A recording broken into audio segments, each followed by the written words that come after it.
Hola, hola, hola. Welcome to episode 38 of Word to Your Mama. Today we have singer-songwriter, musician, Ceci Bastida. You might know her from the legendary group Tijuana No. You might know her from being with Julieta Venegas for a bunch of years, or you might know her from her own solo stuff. Today we have a fantastic convo. We get into how the pandemic has impacted her creativity, how she started her career at age 15 with the bandmates who were 15 years her senior, how that went down. It was another time, kids. It was another time. Also, how becoming a magical motherfucking warrior, aka mom, has changed her songwriting. How to get in and out of that zone that us creatives know that it's very hard to do. Also, we talk about her latest single that is out now called Corre, and it features Palestinian rapper Tamer Nafar. I'm sorry if I'm butchering your name. It's fantastic. I'm going to have a link to all that. Also, throughout the conversation, we talk about Josh. Josh is her husband, Josh Kuhn. And sorry, Josh, I kept saying Joshua here and there. He's a professor of communication journalism chair in cross-cultural communications at Annenberg School at the University of Southern California. And then when we talk about Julieta, when she mentions Julieta, she's talking about her best friend, fellow musician, singer, songwriter, Julieta Venegas. So yeah, let's get into this. Doing like camp at her school. Oh, nice. Like summer camp. And so that's helpful because like during the online, school stuff, it's just like you couldn't do anything. Yeah. So that's how I want to start. How has your life been during the ever evolving, realities of the pandemic? I mean, we're like over a year now. So like, how has it been for you? Well, it's been hard, but at the same time, it's difficult for me to say that because I know in a lot of ways we're very fortunate. We have a home, we have food, all that stuff. We're not forced to leave our house to go to work. Yeah. So that is definitely a blessing. And I'm very grateful for it. But if I want to be complaining, the online school. Struggle is struggle. Yeah. The online school was tough. We ended up getting a rhythm, but at the same time, there's like arguing, like, come on, let's do this work, let's do math, So that sort of thing kind of very much took over my life and Josh's too, but definitely mine more because his job is more stable. Yeah. And mine, every musician I know is pretty much unemployed. So, yeah, I know, so it ended up falling, a lot of it fell on me. And so, yeah, it's something that forced me to sort of put pause on what I was working on, which is a record that in my head, I thought I was going to release in 2020. And clearly that didn't happen. And so I think it was more than anything was changing my brain a little bit, kind of like understanding that it was going to be a different year. Mm-hmm. And then for whatever reason, my focus had to be our daughter, and understanding it and making peace with it was what made me be okay with it. Yeah. There were moments where I was just like, oh my God, I should be like writing music, or I should be, but I was trying to give myself a break, and it's hard to do it, to do everything. It is. So yeah, that was it. And so you're in a different space, and in a little bit, we'll definitely talk about like your latest project and stuff. So I wanted to start off just because we know each other. I haven't seen you forever, and I'm excited to hopefully see you when, shit is safe and shit. But I was trying to think, I know I met you through Josh, but I don't remember like the first time. Yeah, I don't remember either. It was a long, long time ago. Mm-hmm. I don't remember exactly how we met, but we used to see each other a little bit more, Yeah. And yeah. I mean, obviously now with the pandemic, we're not going anywhere, but at least we would sort of like see each other at events or whatever. We had friends in common and that sort of thing. Yeah. And, but that was like, I mean, I didn't even have Yami before. Like it was like, easily it was pre-kids. We were not moms at all. Exactly. So yeah, it's been a while. Yeah. Yeah, because I was remembering like I, had met Josh and then later on like lost touch and then later on met him again with Jen. And then I remember we went to LAMC in New York. I went with my homegirl Karen. And then you had a showcase and we were at your showcase. And then I don't know if you remember, we went to Diplo was playing at the Apple Store. Do you remember that? Oh, yes. God, that was a long time ago. That was a long time ago. That was so much fun. And so I know you ended up working with him, but when we went that time, he wasn't that big. Did you know him at that time? It's funny because I've never met him personally. Oh. So no, I knew of him.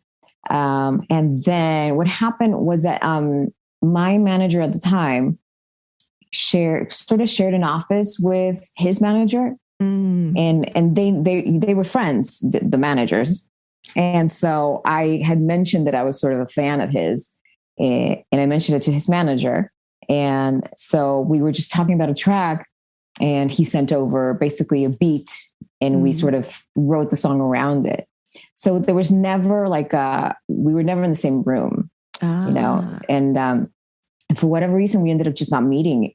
And then he got really big. This was back in 2009, 2010.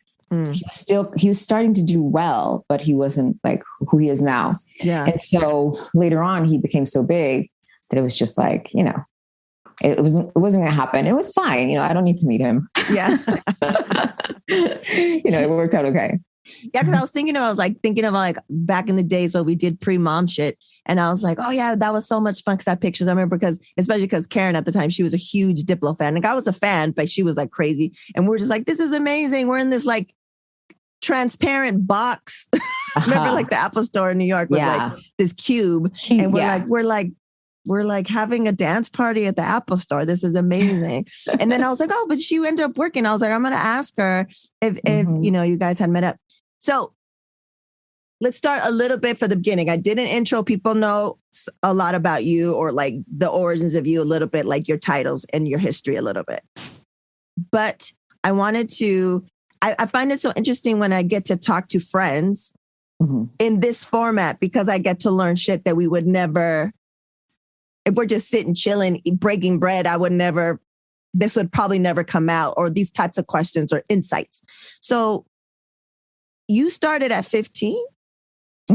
Yeah. So how did that go down? Like who brought you in? Who was the mastermind? How did that all happen? So I lived in an area in Tijuana called Playas, which is close to the beach. And it was a very small community or like a very small neighborhood back when I was a kid. So families pretty much knew each other, not all of them, but I lived a block away from the drummer of Tijuana, No, and his parents and my parents knew each other. So this guy, Alex is his name, he knew that I played piano and he was starting this band, and I was walking to school or something, and he saw me and he stopped me and he's like, hey, we're getting together to just like play around. Do you want to come? I know you play piano. Do you have a keyboard? And I had like this really sort of cheap Casio keyboard that, I used to get like a Casio keyboard for Christmas. So I brought the biggest one I had, and we just used it, and we just started rehearsing in the summer, during that summer break. And so that's kind of how it started. But the funny thing is that nobody ever thought, we never said out loud, we're going to make a band and plan is to do shows. It was just like hanging out. And to me, and these guys were much older than I was, or most of them were much older than I was. But to me, it was just like, I felt, as a teenager, I felt like I found a bunch of people that I connected with, that I had things in common with, which wasn't really happening as much at school. Like I felt like the girls at school were kind of interested in other things. And I got along with some guys and stuff, but when I met them, I just felt like, oh, okay. So this is, what it feels like to be, finding your people. Yeah. And then you just started performing locally, and then. Yeah. So we started like, there were like a ton of people like coming in and out of the band. It was just like anybody who wanted to play would come over and just like rehearse and jam and whatever. And, and we started writing songs, and some of them were like really bad. but it was like really bad. And, but it was just fun. And then I don't know how somebody heard our music and was like, let's do a show in Mexicali, which was like 2.5 hours away. Mm-hmm. And we started playing at this bar. There was like this little bar, and it got packed, and it was really funny. So we just started touring in Mexicali and doing shows in Tijuana, Mexicali, and Ensenada. And that was like our circuit. And I don't know, like, I was so young that to me it was just fun. But again, I never thought my plan is to make an album and like hopefully tour like that. Those words never crossed my mind. Yeah. And even as we were doing it, it was still like, oh, this is fun. But I had no future plans really. Like I just didn't know. And what about your parents? Were they supportive, or were they like, what's happening here? They were actually supportive. It was funny because they were supportive. At first, they were obviously had questions because, like I said, some of the guys were much older. One of them was 15 years older than I was. So when you're 15, you hang out with a 30-year-old. It just feels weird. Yeah. But he was very charming. And he immediately kind of made friends with my parents. Like he was just like, don't worry, it's all good. We're taking care of her. And he kind of took that role like really seriously, even though sometimes he was just like an idiot, like with his behavior and stuff. But he would say stuff like, I'm supposed to take care of you. And I was like, okay. So I think that helped. And, and when we were doing those first shows or tours, I would go with my mom. And she would drive me to Mexicali. I would stay at an aunt's house. So it's like very sort of controlled in a lot of ways. So honestly, I don't know. And I asked her the other day, like, how did you end up like allowing this to happen? And she was like, I don't know. I just sort of trusted that everything was going to be okay. And talking to Julieta, the other day also, asking her about her time with us, because we invited her to play for a little while. She is like, I always got annoyed that you got permission to play. And for me, it was a big deal. Like I had to ask my parents like multiple times and assure them there was no alcohol and there wasn't this, So yeah, I don't know how they felt. I don't know. I guess people just thought that things were more chill back then. It was a different time for sure. Could you imagine your daughter? I don't know.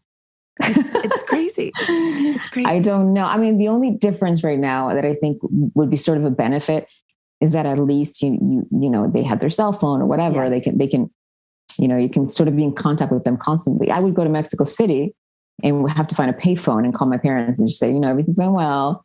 Yeah. So I feel like that's more nerve-wracking than knowing that your kid has a phone that you can just text them, whenever. But yeah, that's kind of how it happened. And I'm grateful to them because my parents, my dad is very traditional in a lot of ways, very conservative in a lot of ways. So the fact that he allowed me to do this was kind of amazing. Once I started thinking about it, it was like pretty great. Yeah. Yeah. Because it was another time being Mexican alone. Like, do you know what I'm saying? Like there's a lot. That's why I was very, very interested in hearing that. So did you guys ever travel? Did you ever travel solo with them outside of Mexico? And how was that for you being outside of Mexico? That happened a little bit later. So I was probably closer to 17. So I felt, or maybe they felt too, that I was a little bit older. Yeah. And so when we left Mexico and like we went to Spain a few times, they were kind of okay with it. It's funny, but they were like, if I think about it, it just seems so weird. But yes, they were okay with it. And in the end, I still was doing well at school, which was for my parents, it was like one of the most important things. Yeah. To be able to, because in their head, it was just like, you can do this, but you're going to study something, you're going to go to school. Yeah. And so high school, I did very well. And then after high school, I didn't know what I wanted to study because I didn't know. And so I continued to play, and I think they were okay with it. But once I told my dad, I'm going to go to the university, I'm going to study history. He was like, okay, it's not like architecture or you're not going to be a doctor. Doctor, lawyer. Yeah. But at least there's something. So I think that gave him peace. And then somehow I guess they just got used to it because it's been like, God knows how long. That's awesome. So, I also wanted to talk about the fact that, we're mothers, both of us are mothers now, but it does not define us, but it is a part of us. Yeah. I remember we got our tattoos. Shout out to Shizu. We got our tattoos together at the same day, same time. How has that, because you're a creative person, and I feel like being a creative person, we all need that outlet. It's part of how we live and breathe. We need it. Right. We don't get it. It totally affects us mentally, physically, all that stuff. And you and I've had back in the days, because I remember, I don't know if I think Julieta maybe already had her like a child or was already a mom before you. Yes. She was a mom like a year and 4 months before me. So you had that glimpse, like, someone really close to you that went through it. You guys are really close and you saw that. Like, I had no idea, right? And I remember, no one told me all this shit that was happening. And I remember you and Joshua were so amazing. And you guys came over and I was like in a daze because I think I was just like, it was a couple of months. Yeah. And you guys were like just breaking it down to me and telling me some real shit that I needed to hear so that I wouldn't feel like a bad person as a mom, as a new mom.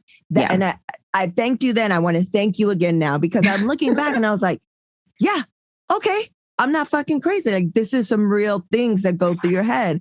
And I remember Joshua's like, I think he texted me. Oh, and then also you guys like, let me borrow the swing. Yes. Or for the little man because he couldn't sleep in a regular bed. He had to sleep in the swing. So that was like life-saving shit. Yeah. And then I remember Joshua was like, I think he texted me when I was in the 3-month mark. And he was just like, sleep deprivation is torture. It's forms of torture. He said that you guys call it the Guantanamo phase. And I was like, I'm in that fucking phase and no one told me that this shit fucking sucks. And then I think you and I had a conversation. It's like, how do you, for me, I was devastated. I was like, it's like a whole new job, a whole new thing that it swallowed me whole. This motherhood shit. How did you reconcile that? How did you navigate that with your creativity? Maybe in the beginning, then when it was brand new, and now that you're, years into it.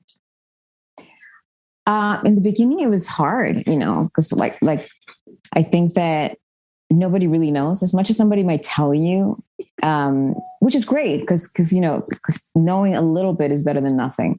Yeah. But the experience itself, it's yours and yours alone. Like it could be a very different experience for you than mine. Mm-hmm. So with our daughter, it was just. I remember feeling at one point frustrated, and I realized later on that I had like baby blues. Yeah, which I didn't. At the time, I wasn't really ready to admit. Totally. I remember I was talking to my daughter's pediatrician, and she's like, "How are you doing?" I was like, it's hard. And then she gave me a card for a therapist.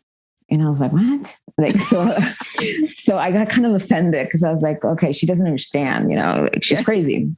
But then like, as like a year passed and I kind of like remembered everything, I realized that, maybe I was going through something. It wasn't like, what do you call it? Postpartum depression, like necessarily, a strong one, but there was some of it for sure. And I remember talking to my mom at one point. I was like saying like, I just can't believe that this is, that this is my life. And it's horrible. It sounds, but she was like, why would you want something other than this for now? Like why would something else be more important than keeping this child alive, basically? And I was like, oh, okay, I guess. So that made me sort of kind of refocus. And so in terms of creativity, I didn't do that much in the beginning. I was so tired. And it also didn't help that Yami she had a colic and, acid reflux for like months. So my sleep was like almost non-existent for like a good year. So, and it is torture. So that first year was just like impossible. Like I couldn't physically do anything. And later on, once she started getting better and she started sleeping through the night, then you start, your soul comes back to you a little bit, like you become yourself again. Yeah. And then you figure out a rhythm, it takes a lot of logistics, like, okay, once you sleep, but at the same time, I'm also very fortunate to have a partner that is so present and, basically equal and taking care of, when I was taking care of some things, he was taking care of the others. So it was just like a great team that we created. So I know not everybody has that, but I am happy that I had that support system, and so that helped me kind of go through it in a more sort of at peace way. Yeah.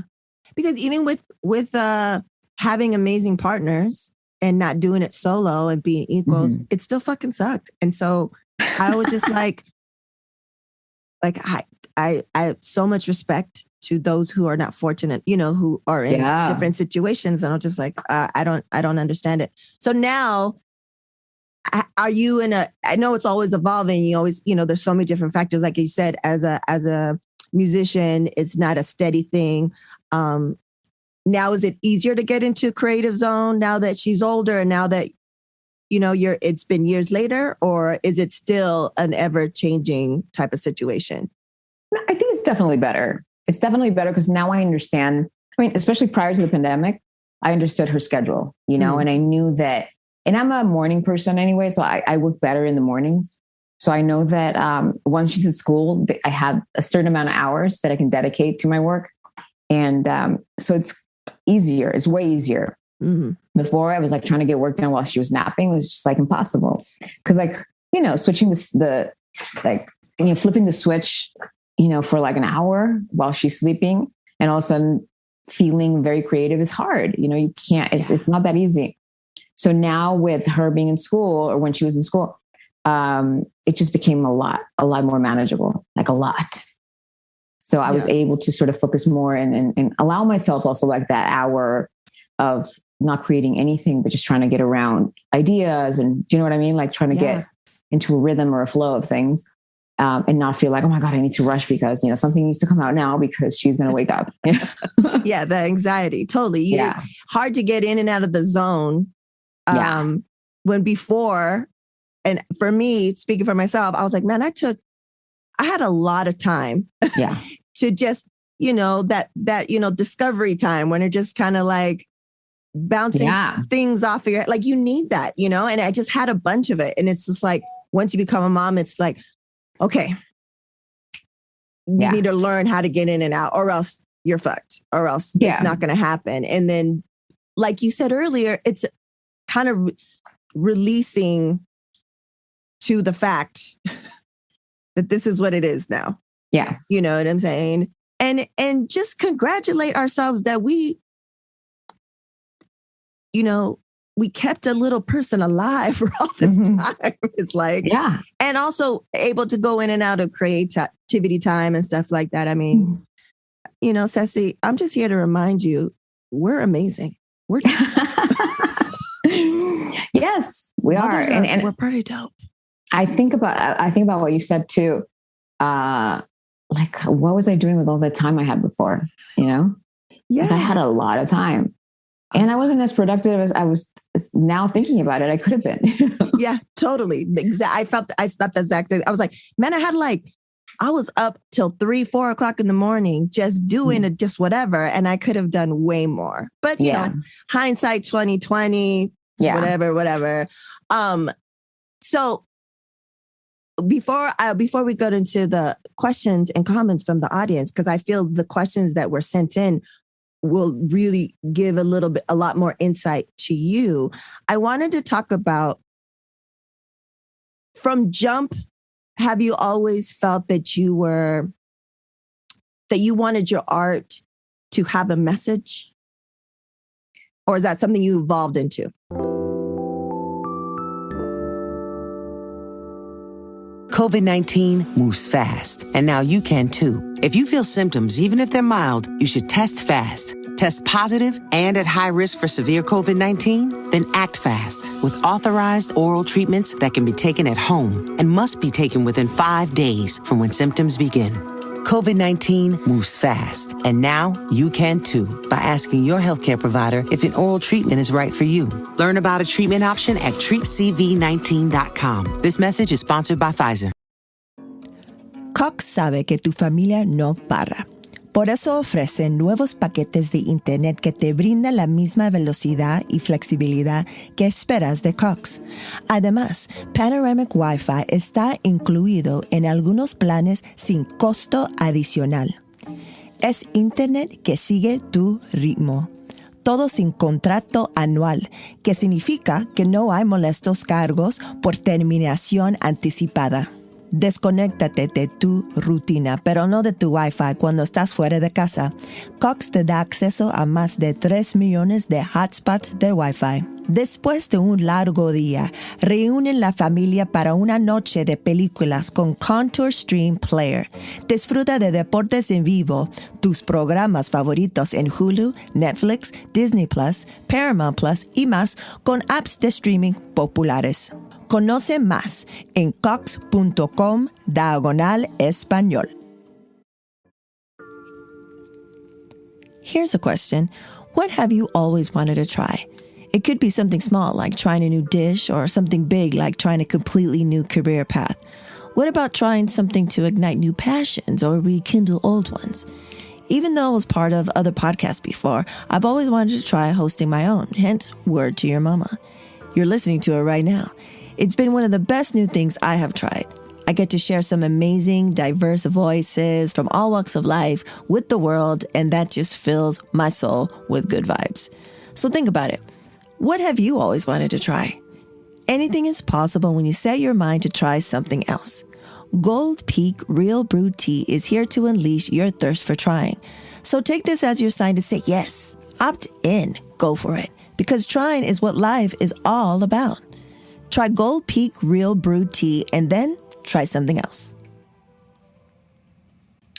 I think I evolved into it because to me, when I first started music, I was playing piano and doing keyboards. I didn't have like any plans to sing. Like that wasn't something that I was thinking about, and it just kind of happened. And once it happened, I feel like what came out more naturally were songs that talked about issues that I cared about, that were not necessarily love songs, which are great, but they just wouldn't flow. And they still kind of don't. Like I'm better at like other things than a beautiful love song. And I'm always amazed when somebody writes a beautiful love song. I'm like, oh, how do you do it? I can't do it. Or I haven't been able to do it. It somehow just happened. And I think it also, being a part of a band that was so political from a young age, I feel like it sort of shaped me a little, more than I thought it would. And so I basically talk about issues that are not too different from the ones that we talked about back in whenever. But I just approach them in a different way. Like I sometimes I would not love that in my old band, it was so literal and it was so direct. And I appreciate it more now also, but back then I was just like, why does it have to be so like, fuck this and the government sucks, it was just too direct. And I wanted it to be different. So once I started writing on my own, I just felt like I still was talking about the same things or similar things, but just from a different point of view or a different voice. Yeah. Because it was just for you. You're representing you only. So you had a different voice. So I think this is appropriate time. Let's get into your latest project. I had the honor of listening to the full track and also watching the video. And I have to say, and not just because I know you, because I don't know if you know this about me, but I'm like super honest. I can't fake the funk. It's really fucking good. And I want to know how this specific song, the project, in your album in general, like you said, it was supposed to come out last year, but how this single that's coming out, by the time you guys are listening to this, it would already have been out. How did you start this project and the amazing collaboration that you have on this track? So the song I started writing probably in 2019. And that's when I started talking with Damer, who's my guest on the track.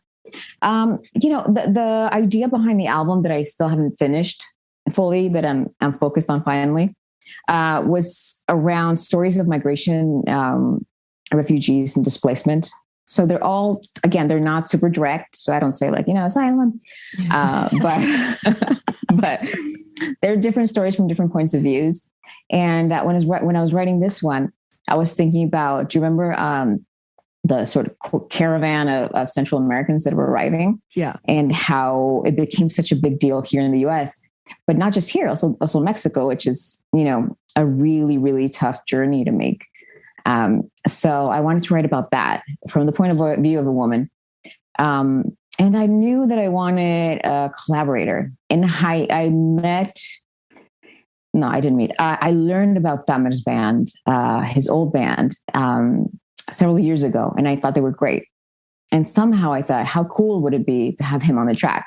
But I just felt kind of like a long shot. And randomly, Josh knew somebody that was good friends with him that sort of worked with him. And so he sent me his email, and I sent him the track, and he loved it. So he said yes. And I was like, oh my gosh, he said yes. So we just were going back and forth, like him sending me stuff, and like he was like, no, I don't like this. Let me try something else. It just took a while to get the right things that he wanted to say the way that he wanted to say them. Yeah. By the time I sent him the track, my part was done, basically. And what year? That was in 2019? It was in 2019, 2020. Yeah. Okay. Yeah. And so yeah, once we were both happy with what he had written, he recorded over there. He's Palestinian. I don't know if we didn't mention that. No, you didn't. And he lives in that part of the world. So he recorded on his own in the studio. He sent me the tracks, and I just thought it sounded great.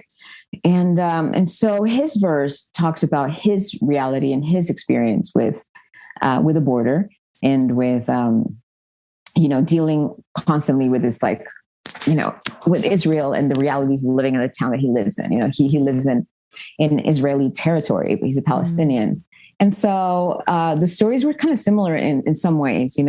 He talks about, for example, Palestinians who lived in Israeli territory not being able to see Palestinians in Gaza, for example, which is not too dissimilar from, Mexicans or maybe from other parts of the world being here and not being able to see people in their home country. Yeah. So I just thought it made sense, and we just connected and understand each other really well. And I think our ways of seeing the world are similar. And so it just kind of happened. So, yeah. It works really well. The fact that it's out now, not that what has been happening on our borders and with them has been happening this has been ongoing for a long time. But the fact that I feel that with social media and everything like that, it's on people's consciousness. Like it's maybe more talked about in a way that I maybe never seen, in the past couple of years. So this is like super timely. And I feel like people are ready to hear this type of track, and this type of collaboration, I think, is amazing. And I can't wait for everyone to hear it. And I know, you've always been, like I said, kind of an activist in what you talk about and stuff. And I remember not being able to attend, but you did that, what was it? Adelanto Center. Mm-hmm. It was like Miguel and like some other people and stuff like that. Yeah. How was that? Tell us a little bit more about that event. And because I think it was really important. And how was that experience for you? So I do a lot of work with an organization called Revolve Impact that had this project called Schools Not Prisons. And I did a lot of shows with them throughout California a few years ago. Basically, a lot of the program focuses on formerly incarcerated people, but also people that have been in detention centers.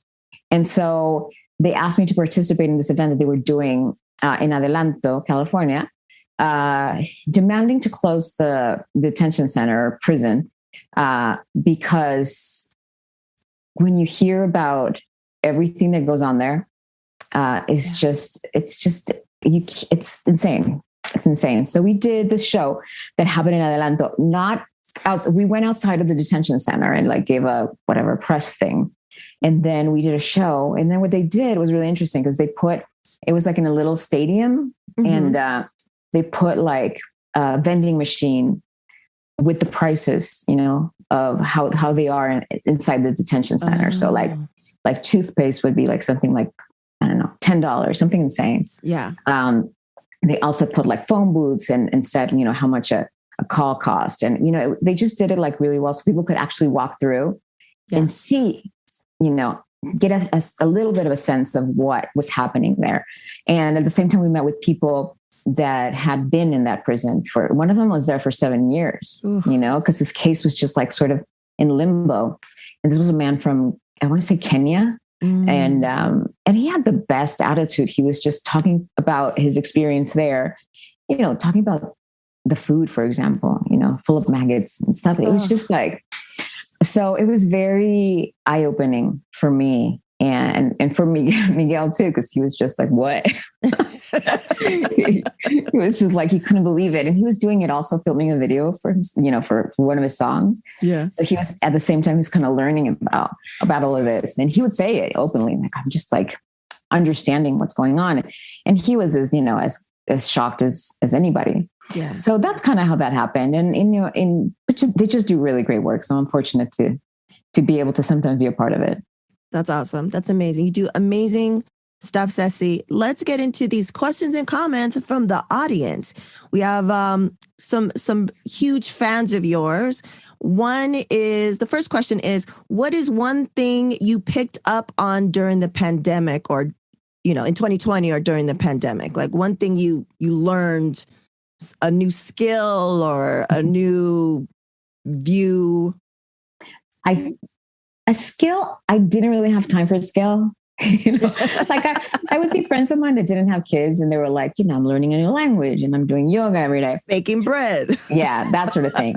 I think one thing that I did do and that I need to continue to do is meditate more. Because I feel like at one point it was getting to me emotionally. I was just like, what the hell? Like, I couldn't see an end in sight. It was just too much. So I thought meditation was going to help calm me in that. So I was doing it a little bit more than I do now. Like, I feel like I need to go back to it and I just haven't. So Same. I was doing a hardcore, like for me, 5 minutes 5 minutes Monday through Friday was my deal. Like that's what I could do. And my doctor was like, try to do it longer or more often. And I was like, I don't know. But, I was just thinking about that yesterday. I was like, I need to go back. I feel like it really helped.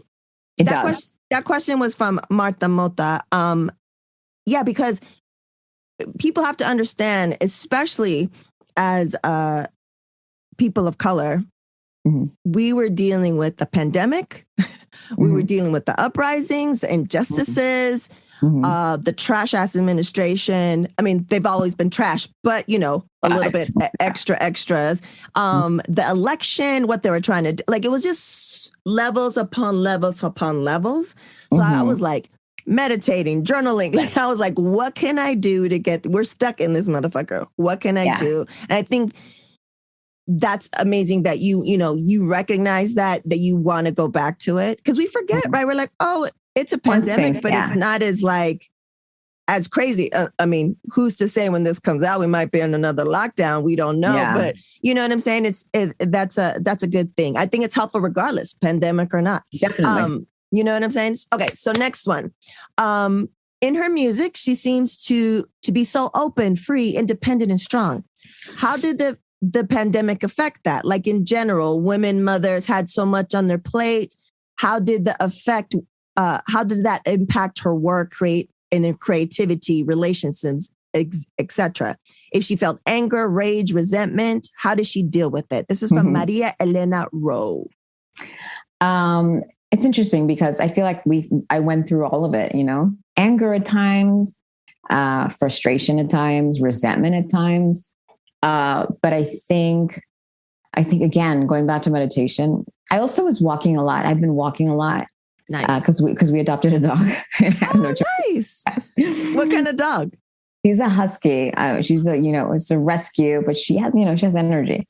So I take her on long walks in the morning and I would listen to sometimes audiobooks, sometimes like not meditation, but like talks about well-being and, and healing and all that stuff. I think that is whenever I felt like I was like going crazy, I would always go back to listening to, somebody give a talk about, inner peace or whatever it was, something to just calm me, because I feel like that was the thing that when I felt like I wasn't calm, then I felt like I had no patience for anything. And then I had the guilt, like we were talking in the beginning, that I was like, why am I complaining so much if I'm so fortunate to have all this?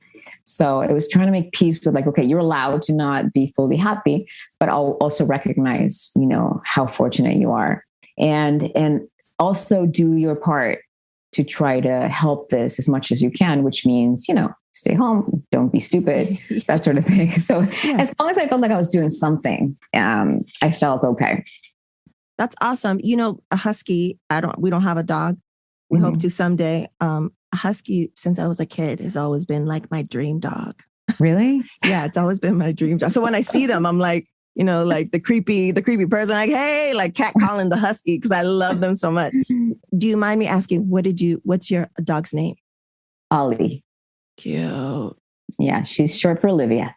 Oh, too cute. Love it. Love it. And I think because we couldn't go anywhere, I think a lot of us, and hopefully it doesn't stop now with the pandemic going in and out or whatever, is for you, and it sounds like for you, and especially for me, I was never an outdoorsy nature person, but I am now. Yeah. Yeah. Like reconnecting, grounding, that stuff like that. I never understood it before. I get it now. No, but it does give you some sort of peace. Like even if I got up early and I was like, oh shit, I have to go take her for a walk and I don't want to. Once I was out with nature and just like seeing the sun come out, that itself was just like, okay, everything's okay. Yeah. Yeah. That's definitely reconnecting with nature is one thing that happened. And I think it happened to a lot of people, which is beautiful. Yeah. And that's why I hope, they don't remember, I mean, that they don't forget, you know what I'm saying? that what they went through, I don't want us to come out of this. I mean, I feel for us that we worked for ourselves forever. Mm-hmm. We're a certain breed and we got it already, and we still learn shit during this pandemic. But I think for everyone else that were on their hamster wheels, I hope they learned something and gained something so that they don't immediately go back to the hamster wheel and forget everything. Exactly. That's my hope. Okay. The last question and comment from the audience, it's two-parters. What song or group made you fall in love with ska? And the second part is, ska is a precursor to reggae, and reggae is a precursor to hip hop. Ska is also heavily influenced by rhythm and blues, a precursor to rock and roll and most modern pop. How influential do you consider ska to be in the overall global music scene and industry? Do you feel it is given its proper respect by mainstream media? And this is by Rocka. Oh my God. I was like, wow. I was like, I'm gonna be talking to our girl Ceci. Do you want to? He goes, yeah, let me think about it. Boom. And I was like, it's a paragraph over here. Yeah. It's like an essay. I don't think you can, what made me fall in love? I mean, early Bob Marley was good. Then later on, like Selector, for example, I loved her voice. And obviously the specials, all that two-tone stuff, I really, really loved. And then later on, bands that incorporated ska, like The Clash and, bands like that. But it's, I don't think it has I don't think people listen to it as much, in the mainstream, I don't think people are necessarily mixing it so much in the mainstream, a kind of music that's in the mainstream. You don't hear about it so much. Yeah. But obviously there's underground movements, and there's, in Mexico and Latin America, like ska is pretty, very, very present and very much loved. And also in Europe, these bands from Mexico that tour Europe and do amazingly. And they're just doing ska mixed with like some Mexican stuff. But in the mainstream, I don't hear it as much. I love it. I think it's great. And whenever I play it, whenever I listen to it randomly, I just get in a good mood automatically. But yeah, I think that's how I got to listen to ska and reggae. It was like when I first started like kind of discovering music, and I discovered, Bob Marley and all that stuff. And And again, Selector, we ended up performing with them at one point, and it was awesome. And it was great. So yeah, I guess were you like freaking out? Like, well, this is my life right now. It was funny because, we were all older, and it was just like hearing her perform. And, she was, I don't know how old she was. She was probably in her 50s or something, or maybe even more. And she was just, had the great voice that she always had. And it was just cool. It was like, oh, how funny. There's a band that I used to love. That's awesome. I have maybe a couple episodes before yours. I have Junior Francis on, and he talks about how it is when he goes to like his crazy fans, or the best shows, the best parties. When he's a selector at a place, is when he goes to Mexico. Mm-hmm. And because it's a love, it's a genuine love that he said he hasn't seen waver at all. Yeah. All, since the 80s, since he can remember, he hasn't seen. And I was like, yeah, Mexicans, hardcore. Okay, let's get into the not so rapid fire questions, the AKA slow as hell questions. 3 words to describe yourself, Ceci. Oof. Oh God. Patient. Let me think. Loving, I guess. And homebody. Okay. All right. There's probably better words that I could have said, but I can't remember. No, that's good. What's the best piece of advice you've received? Oof. I guess, I don't know if it's the best one, but not hold on to things and accept, things that come to you. I don't know if that makes sense, but just that makes sense. Learn to let go, and, don't be so focused on what you expected things to be. Yeah. And if they don't, because then you get super frustrated when they don't happen exactly how you want them to happen. So be able to let go. Yeah. That's wisdom. That's definitely huge life advice. Listen to that, kids. Listen to that. Okay. Next, what song gets you hyped? What's your hype song? I know, especially as a musician yourself and a creative and just someone that loves music, you probably have different ones, but what's like one that just pops in your head? Like, I need to get pumped. Or I'm a little nervous. What do you put on? I think it depends. It depends on the mood. But like sometimes if I listen to like a PJ Harvey song, for example, I get like pumped. But then I can listen to a Clash song and then I get pumped. I guess it depends. Guns N' Brixton, which is like so obvious, but it's such a great song. I don't know. There's so many. But there's some good ones. There's some good ones. Yeah. And finally, what will be your legacy, Ceci? Oh God. See, that's a hard one. I don't know. Do you know what your legacy is going to be? I don't know. I just hope. I think for me, thinking about it, just because I'm a magical motherfucking warrior, AKA mom, I feel like my legacy is this human, and I hope that he turns out to be okay. And then other than that, I just hope that I leave something behind and make people smile when they think of me or they see my work. They're like, ah. Can I copy your answer? Yeah. I think definitely raising a child is like, it's an incredibly difficult but amazing job. And if I am able to teach her to be kind and empathetic, that is a huge win. That's success. That's definitely totally. That's success. Okay, Ceci. Well, thank you so much. I wanted to just say that I think you're amazing. Since you've been doing this shit for a long ass time, but out of the gate, I feel like, I think it, whether you will admit it or not, that I feel have touched so many people, especially young girls that were able to see you and be like, oh, that's someone like me. And she's not doing like sippy sappy shit, poppy shit. She's being whoever she is. And I can relate to that. There's other, probably boys and girls that saw you, heard you, and felt the same way that you felt in their school, in their neighborhoods. And we're like, there it is. That would be amazing. So thank you for everything. I'm excited to, hopefully after the pandemic, whenever, I don't know what the fuck this is. Nobody knows. like, hopefully to see you and hopefully finally our humans that we have kept alive Yes, can finally meet. That would be dope. So when is the full-blown album going to be released? So the plan is to release it in 2022. So okay. I might release more music in the fall. Okay. And but I'll keep finishing the album and hopefully have it ready by the beginning of 2022. At least that's sort of the aim. How close are you to being done? I think I'm 80%. 80%, nice. Yeah, it's not bad. I just need to get my shit together. It's kind of on me.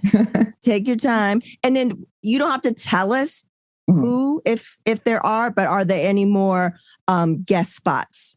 So far, no. I think that might be the only one. Nice. Yeah. Oh, before we stop recording, in one of your albums, you recorded "Look Good in Leather." And that was, I never told you. I don't think I told you. I might have, but I don't remember.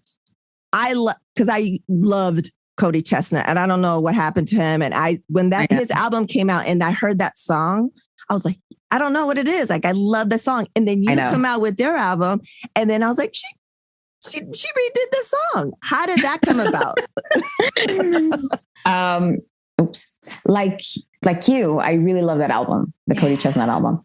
And that was 2002, Ceci. Is that true? That is. I looked it up when that song came out. Yeah. Oh my God. Wow. That's insane. So I used to love that song. And I was thinking, I think sometimes what I do is I'll like try to do a cover at home. When I feel a little stuck, sometimes it kind of like helps to just like listen to somebody or try to play another song and see like, oh, wow. Like you just learn so much when you interpret other people's music. And so I thought, I'm going to just play around with it. And I thought about doing it really slow. And so I proposed to the producer that I was working with at the time. I gave him a very simple demo and I told him what I was thinking of. And he sent over this sort of really lush track with, layers and layers. And he just messed with my vocals so nicely. I thought that, yeah, that's how it happened. And we just ended up including it in the album, which was kind of like a funny thing because the whole album was, focused on something very specific. And then there was that track, So it was hard to explain why it was there, but it was just basically because I love it. Yeah. I love the song. Yeah. Great minds. Well played. I love that song. I was like, I got to tell her that I love it. How did she get there? Cause I didn't even know. Do we know what? I'm going to have to do some research. Do we know what happened to Cody Chestnut? I don't. It was funny because when I was playing with Julieta, we played a show, Austin City Limits once, and he was performing, but that was a while. I mean, that was after that record, like not too long after. I think he was touring that record. And I was very excited. I didn't meet him. He was just there. I saw him from afar, but I'm just like I'm such a dork that I was just like, I can't, what am I going to say? So I just watched him like a freak. But yeah, that's the last I actually heard of him performing anywhere. So I don't know. Yeah, I'm going to have to do some research because I'm interested now because just his style alone, like his look, his retro yet, futuristic look, like it was a lot. That's a lot to take in. And then his voice and his steez, the raspiness. Cody Chestnut, hope you're doing okay. Hope you made it through. Ceci Bastida, thank you so much. I appreciate you taking the time. It's so good to see your face. So great to see your face too. And hopefully we get to see it in person. Yeah. Thank you. Thanks.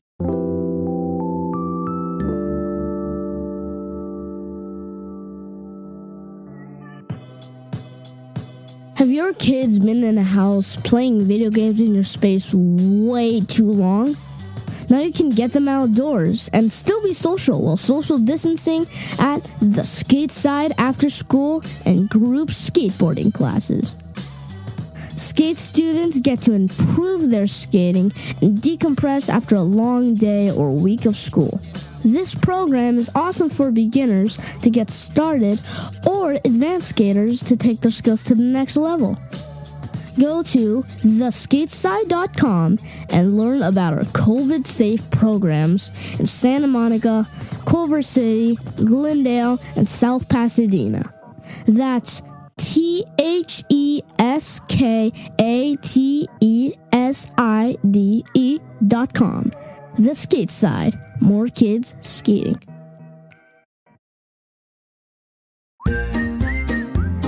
And now, introducing The Supernatural Bear Corner. Supernatural Bear. Sim, who got the keys to my Vima? Who am I? Them girls, them sugar? Boom, shooby-doo. Yeah. There it is. Episode 38, Ceci Bastida. How dope was that?